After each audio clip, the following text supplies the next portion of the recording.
Lahat sebuah kabupaten yang terletak di Provinsi Sumatera Selatan, daerah tersebut memiliki anggaran yang cukup besar setiap tahunnya.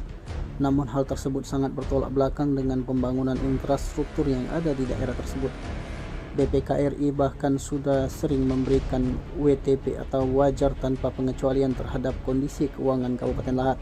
Akan tetapi ketidakmampuan pemerintah dalam mengefektifkan anggaran tersebut menjadi permasalahan yang cukup serius. Terlihat di bidang infrastruktur, seperti kondisi jalan di Kabupaten Lahat, terutama di Kecamatan Pajar Bulan, di beberapa desa seperti Desa Talang Tangsi, Desa Talang Mengkenang, Desa Talang Baru, dan Desa Talang Pagar Agung, kondisi jalannya sangat memprihatinkan.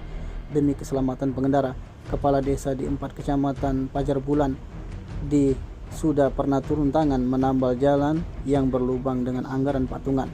Namun sampai saat ini jalan tersebut kembali rusak dan belum ada perbaikan dari Pemkab Lahat. Jalan yang seharusnya menjadi akses utama bagi ratusan masyarakat untuk beraktivitas justru dipenuhi dengan lubang yang mengancam keselamatan pengendara yang melintas. Keselamatan nyawa kian terancam karena di daerah tersebut rawan longsor, sebab di sisi kiri terdapat tebing yang sewaktu-waktu mengancam pengendara, yang di sisi kanan terdapat jurang yang curam.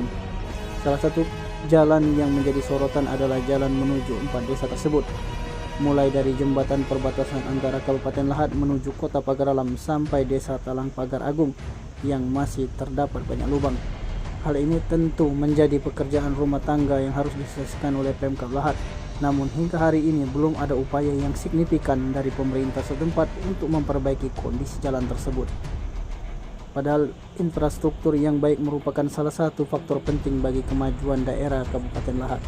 Banyak masyarakat yang terganggu oleh kondisi jalan yang buruk, terutama bagi mereka yang harus beraktivitas sehari-hari untuk menuju ke Kabupaten Lahat dan Kota Pagar Alam. Hal ini berpotensi untuk meningkatkan perekonomian daerah, namun jika infrastruktur yang ada tidak mendukung, maka potensi tersebut tidak dapat dimanfaatkan secara optimal. Dalam hal ini, pemerintah daerah Kabupaten Lahat harus segera mengambil tindakan untuk memperbaiki kondisi infrastruktur yang ada. Ini dapat dilakukan dengan cara meningkatkan anggaran untuk infrastruktur dan menyeleksi kontraktor yang berkualitas untuk melaksanakan pembangunan jalan. Selain itu, pemantauan terhadap proyek juga dapat dilakukan secara ketat. Dengan memperbaiki kondisi infrastruktur diharapkan akan memberikan dampak positif bagi masyarakat Kabupaten Lahat, khususnya di 4 desa tersebut di Kecamatan Pajar Bulan. Dikatakan Muklis, salah satu pengendara yang melintas saat ditemui wartawan, mengatakan memang jalan itu sudah cukup lama tidak diperbaiki. Mengikutan Sumsel Update TV melaporkan.